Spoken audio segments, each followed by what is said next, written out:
Bismillahirrahmanirrahim.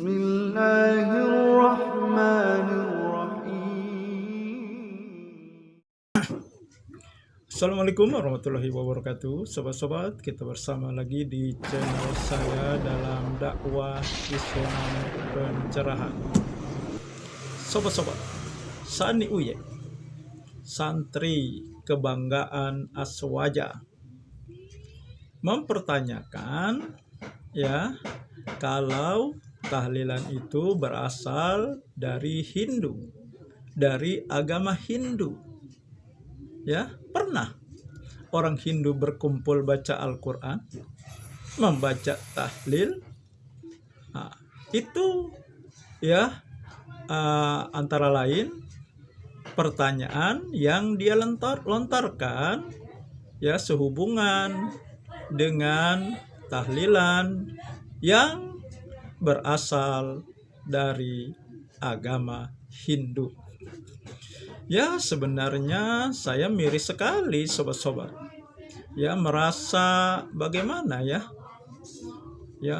seorang santri bertahun-tahun mondok, pasti baca Al-Quran, membaca kitab-kitab yang banyak, akan tetapi ternyata memahami masalah ini sepertinya semua itu tidak berguna bagi dirinya, sobat-sobat. Mondok dia yang bertahun-tahun, mungkin berpuluh tahun, kitab-kitab yang dibacanya sepertinya ketika membahas masalah ini, masalah bid'ah tahlilan ini, semuanya hilang, semuanya sirna.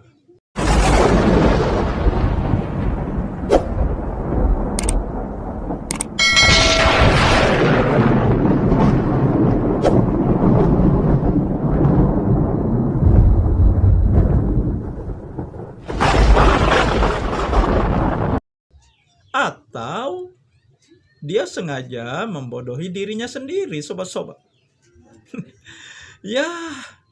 Tentu saja kan sobat-sobat, dikatakan berasal dari Hindu, bukan berarti orang Hindu membaca Al-Quran, orang Hindu membaca tahlil. Bukan seperti itu. Akan tetapi ketika ada kematian, orang-orang Hindu berkumpul. Tentu saja dengan ritual-ritual agama Hindu, bacaan-bacaan agama Hindu. Sunan Kalijaga mengubah itu, memodifikasi. Berkumpulnya terus ada 3 hari, 7 hari, 40 hari, 100 hari, dan seterusnya. Akan tetapi diganti dengan ritual-ritual dari Islam, bacaan-bacaan dari Islam. Misalnya membaca Al-Quran, membaca tahlil, dan sebagainya. Ini yang dimaksud, tahlilan itu berasal dari agama Hindu. Bagaimana cara berpikir Sani Uye ini? Baiklah sobat-sobat, biar lebih jelas, lebih lengkap, kita simak dulu sama-sama bagaimana video Sani Uye yang mempertanyakan masalah tahlilan, sobat-sobat. Saya heran dengan orang yang mengatakan tahlilan itu merupakan tradisi orang Hindu. Saya berpikirnya begini, ada enggak orang Hindu berkumpul untuk membaca Al-Quran? Karena tahlilan itu adalah amaliyah, utamanya ini warga Jam'iyah Nahdlatul Ulama, di mana mereka itu berkumpul dan membaca ayat suci Al-Quran. Ataupun tidak berkumpul boleh. Artinya yang disebut tahlilan itu membaca ayat suci Al-Quran ataupun zikir, mengingat Allah Subhanahu wa Ta'ala, atau istighfar dan semacamnya lah. Kemudian pahala dari bacaan Al-Quran atau zikir itu kita hadiahkan untuk almarhum atau si mayit. Kalau seumpama ada orang yang ngomong tahlilan itu tradisinya orang Hindu seumpama, saya nanya, sejak kapan ya orang Hindu itu kalau ngumpul membaca Al-Quran? Sejak kapan orang Hindu kalau berkumpul membaca sholawat kepada Nabi Muhammad Sallallahu Alaihi Wasallam? Sejak kapan? Sehingga tahlilan itu disebut tradisinya orang Hindu. Andaikan memang benar tahlilan itu tradisinya orang Hindu. Ini andaikan ya, andaikan benar tradisi orang Hindu. Maka melalui video ini kami ingin mengajak kepada saudara-saudara kami yang berpendapat demikian untuk mengingat sejarah. Rasulullah Shallallahu Alaihi Wasallam ketika pergi ke kota Madinah, beliau pada saat itu melihat orang-orang ahlul kitab atau Yahudi, mereka berpuasa. Tepat pada 10 Muharram. Nabi nanya kepada orang-orang Yahudi, hari apa ini, kenapa kalian berpuasa? Intinya begitu. Kenapa kalian berpuasa? Lalu oleh orang-orang Yahudi itu dijawab, kami berpuasa karena kami bersyukur kepada Allah. Karena pada hari ini, tanggal inilah maksudnya, Allah menyelamatkan Nabi Musa dan Allah menenggelamkan Fir'aun maupun bala tentaranya. Sehingga kami ini berpuasa dengan niat bersyukur tadi kepada Allah. Setelah mendengar jawaban orang Yahudi tadi, Nabi Daud, oh kalau begitu kami, maksudnya orang-orang Muslim, orang Islam, lebih berhak untuk mensyukuri nikmat seperti itu. Lebih berhak kami itu mensyukuri Allah menyelamatkan Nabi Musa ataupun menenggelamkan Fir'aun itu. Nabi ternyata mau meniru. Hingga sampai saat ini terkenal dalam Islam ada kesunahan berpuasa 10 Muharram atau Asyura. Dari hadis ini kita faham, kebaikan yang datang dari siapapun, kita boleh untuk mengambil. Andaikan orang-orang yang menuduh ataupun menganggap tahlilan itu tradisinya orang Hindu. Ketika kami itu menonton sebuah film, dan film itu menarik sekali, yang mana di film itu tentang pendiri Muhammadiyah ya, K.J. Ahmad Dahlan rahimahullahu ta'ala rahmatal abror, amin ya rabbal alamin. Di sana K.J. Ahmad Dahlan itu, beliau ketika mengajar menggunakan bangku di film itu ya, menggunakan bangku seperti inilah, anggaplah. Dan dulu umat Islam itu ketika ngaji, ketika belajar di zaman beliau mungkin tidak ada atau tidak pakai bangku seperti ini. Yang pakai bangku seperti itu kan orang-orang kafir itu dulu di zaman beliau ketika di Indonesia, apa Jepang atau apa itu, saya lupa itu dah, penjajah pokoknya ya. Kemudian ada orang datang kepada beliau K.J. Ahmad Dahlan, bilangnya gini, ini tasyabbuh bil kufar, ini menyerupai orang kafir pakai bangku-bangku seperti ini, kata orang itu kepada K.J. Ahmad Dahlan di film itu ya. Kemudian K.J. Ahmad Dahlan bilang, mohon maaf Pak, intinya begitulah, Anda kesini naik apa? Naik kereta.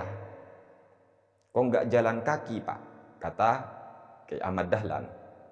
Hanya orang bodoh yang mau jalan kaki dari jauh kalau masih ada kereta. Kemudian K.J. Ahmad Dahlan bertanya, kereta itu buatan siapa Pak? Terdiam itu orang. Terdiam. Artinya, selama itu baik untuk kita sendiri, meskipun datang dari siapa, tanpa harus memandang agamanya, tanpa harus memandang suku atau ras bangsanya, pokoknya baik, ayo kita tiru, boleh. Boleh-boleh saja. Nah, jadi kan jelas ya sobat-sobat, ya kalau Sani Uye mempertanyakan bahwa tahlilan itu dari Hindu, kemudian dengan sanggahan, apakah orang Hindu membaca Al-Quran, membaca tahlil? Nah, itu yang dia tanyakan. Ya, dan hal itu tadi di muka sudah saya beri penjelasan, sobat-sobat. Nah, kemudian dia mencontohkan. Ya oke lah katanya kan. Memang itu, taruhlah itu dari Hindu katanya. Kemudian dia mengambil contoh ketika umat Yahudi puasa 10 Muharram. Ya. Nah, ketika Nabi bertanya kenapa mereka berpuasa? Karena ini kemenangan dari Nabi Musa. Nabi Musa diselamatkan dari Fir'aun. Kemudian Nabi mengatakan mereka, kemudian Nabi juga berpuasa. Kita lebih berhak, kata Nabi kan, kurang lebih seperti itu, sobat-sobat. Nah ini kan Nabi langsung yang melakukan, yang berkata. Ya. Nah, apakah Nabi pernah ketika ada orang meninggal, ya, melakukan tahlilan? Ya. Nah, ini permasalahannya. Ya. Nah, kemudian diambil contoh lagi ya dari kisah dari film yang mengisahkan sang pencerah Kiai Haji Ahmad Dahlan yang membuka sekolah dengan meja dan kursi. Nah, padahal tradisi kebiasaan di pesantren-pesantren belajar itu lesehan. Tidak duduk di kursi, tidak memakai meja. Nah, kemudian ada kiai yang datang mengatakan kursi dan meja dan papan tulis juga itu adalah menyerupai orang kafir. Nah, yang akhirnya dibalas oleh Kiai Ahmad Dahlan menanyakan kiai tersebut sampai ke Jogja naik apa? Nah, apakah jalan kaki? Ternyata mereka menjawab naik sepur, naik kereta. Kiai Ahmad Dahlan bertanya, bukankah kereta itu juga buatan orang kafir? Ya, nah akhirnya mereka pergi, tidak berbicara lagi. Contoh ini juga, nah dan ini dijadikan contoh atau dalil oleh argumentasi oleh Sani Uye, asal baik boleh kita lakukan, boleh kita tiru. Nah, padahal ya masalah kursi dan meja, papan tulis itu sarana, itu alat yang bisa berkembang sesuai dengan perkembangan ilmu pengetahuan dan teknologi. Sama juga dengan kereta. Ya. Nah, kalau sekarang malah lebih canggih lagi, ada pesawat terbang. Itu boleh-boleh saja. Itu hukumnya mubah. Itu karena itu masalah dunia. Dalam masalah ibadah, maka kita harus berpedoman kepada sunnah Nabi. Demikian juga ketika ada orang yang meninggal. Bagaimana Nabi melakukan ketika istrinya meninggal, pamannya meninggal, sahabat meninggal? Bagaimana Nabi melakukan? Apakah Nabi melakukan peringatan kematian dengan tahlilan 3, 7, 40 dan seterusnya? Ada yang bisa memberikan informasi, data yang valid bahwa Nabi pernah melakukan itu. Nah, jadi sobat-sobat, ya sekali lagi saya katakan, ya, Sani Uye sebenarnya yang membodohi dirinya sendiri dan mengingkari kisah Wali Songo kalau dia mempertanyakan, mempermasalahkan, ya, jika tahlilan itu berasal dari agama Hindu. Dan memang itu berasal dari agama Hindu. Itulah yang disebut sinkretisme. Ya. Nah, demikian sobat-sobat, semoga ini menginspirasi dan mencerahkan.